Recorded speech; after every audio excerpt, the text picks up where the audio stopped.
Your life is every rank of a Space Marine. Level 1. Recruit. Today is the day you stop being a child. You're 10 years old, maybe younger, and some very large men in black robes just showed up at your door.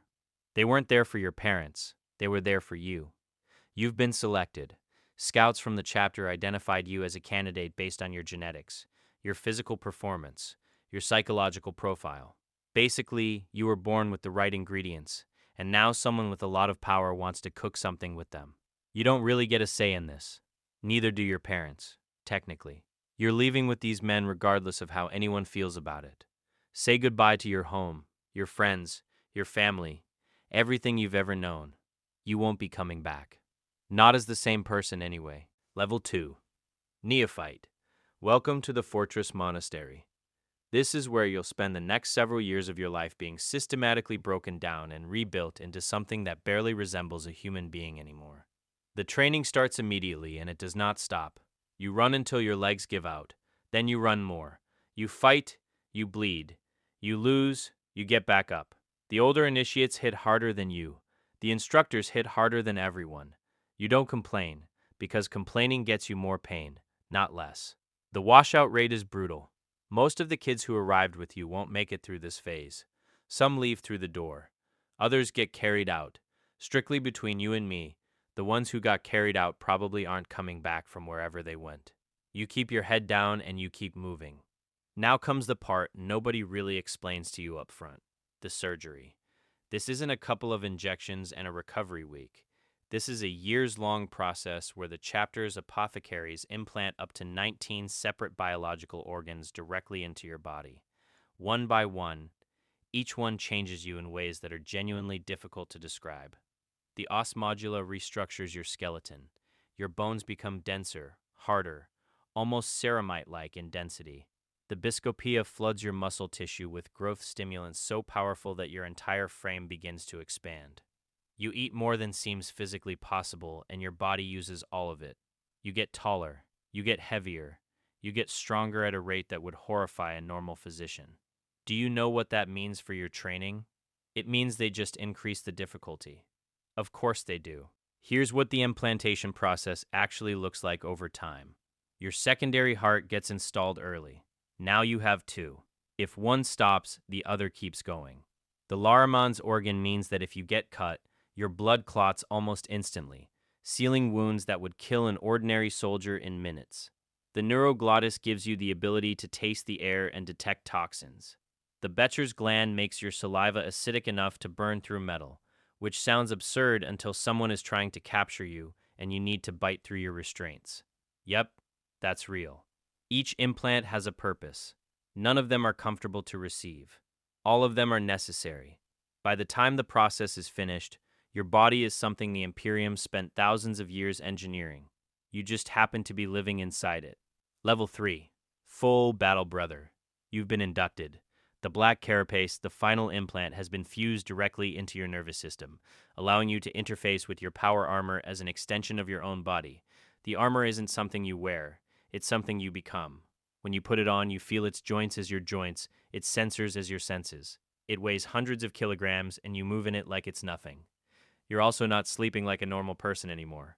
You can cycle through a form of sleep called Sussen membrane suspension that lets you rest in minutes rather than hours. You also haven't eaten anything resembling a normal meal in years. You can digest almost anything with nutritional value, including things that would be toxic to an unmodified human. Fun. You are, in the most clinical sense, no longer entirely human. The Imperium built you this way on purpose. Your chapter assigns you to a squad, and now the real work begins. You're a Space Marine of the line, a battle brother, the backbone of the chapter's combat strength. Your squad is a tight unit of 10, led by a veteran sergeant who has forgotten more about warfare than most generals will ever know. Your first deployment takes you to a world under siege. The specifics change, but the general shape is always the same. Something has gone wrong somewhere in the Imperium. Something catastrophic enough that regular soldiers can't handle it, and your chapter was called in. You drop from orbit in a sealed pod moving fast enough to vaporize anything that gets in the way. Then the pod hits the ground. The doors blow open, and you're already running.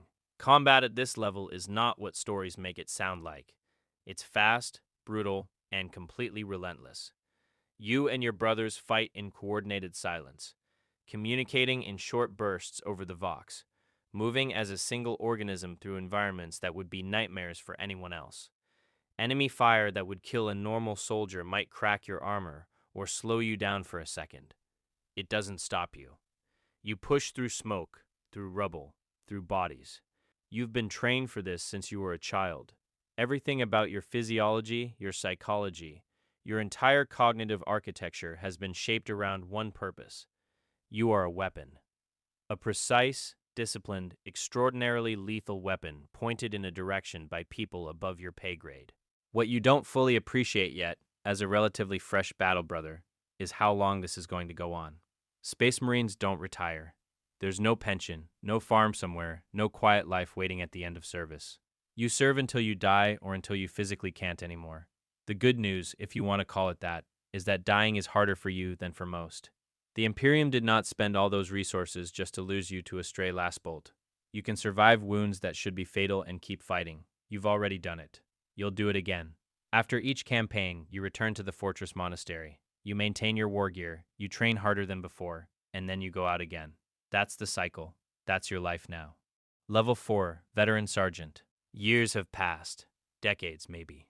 Time moves differently when you're a Space Marine. You're still sharp. Actually, you're sharper than ever. Combat experience compounds in ways that raw training never quite replicates, and you've accumulated more of it than most living soldiers in your chapter. You're leading a squad now.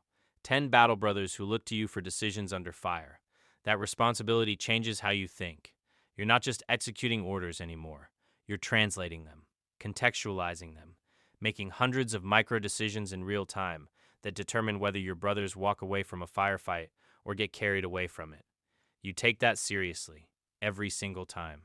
You don't lose brothers carelessly, not because the chapter prohibits mourning, but because you personally refuse to be the reason someone dies for nothing. Your war gear reflects your history. The armor has been repaired, repainted, ceremonially marked with the campaigns you've survived.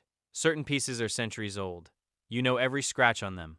You've been equipped with a combi weapon and the authority to use it exactly how you see fit, which is the kind of trust that took a very long time to earn.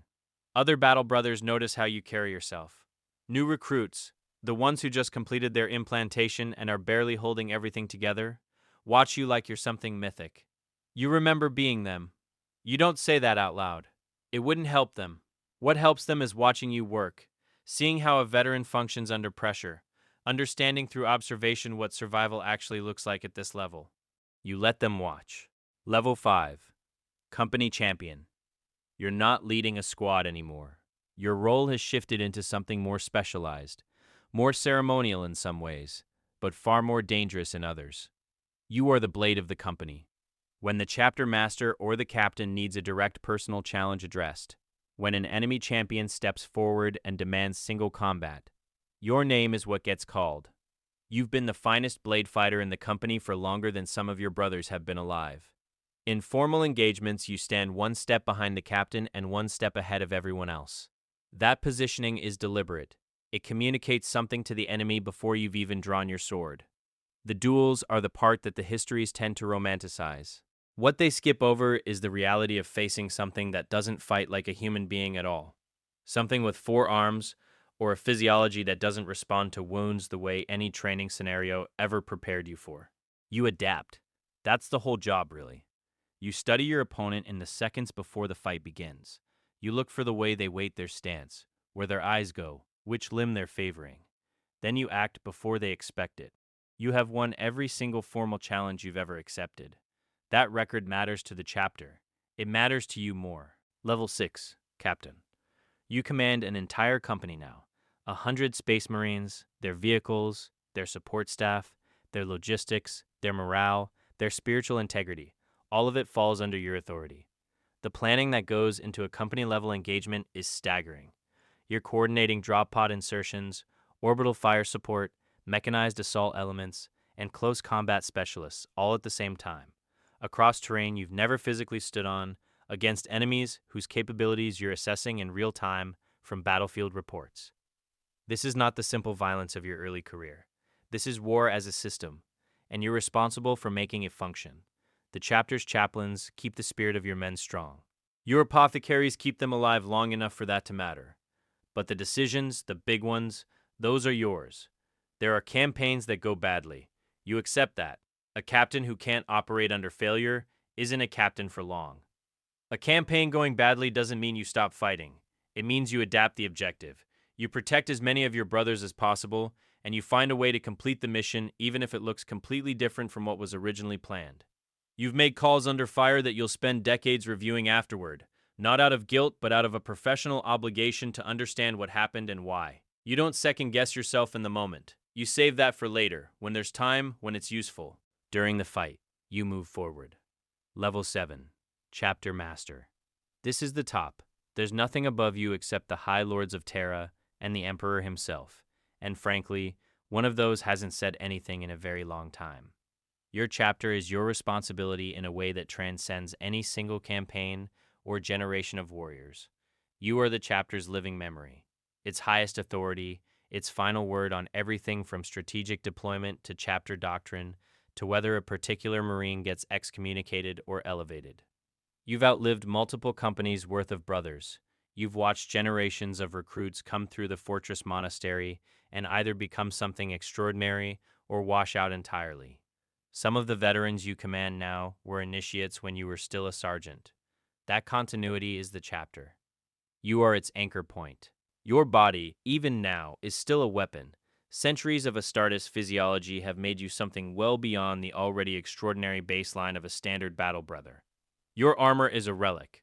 Your blade has a name.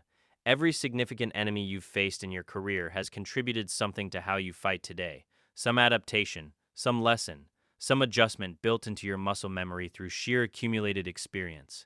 You haven't stopped training. You won't. A chapter master who gets soft at the top is a liability to every single person under his command. You didn't survive everything you survived to become a liability. You drop into combat alongside your brothers when the situation calls for it, because nothing communicates what a chapter master actually is quite like standing in the middle of a war zone and being the last one left standing when the smoke clears.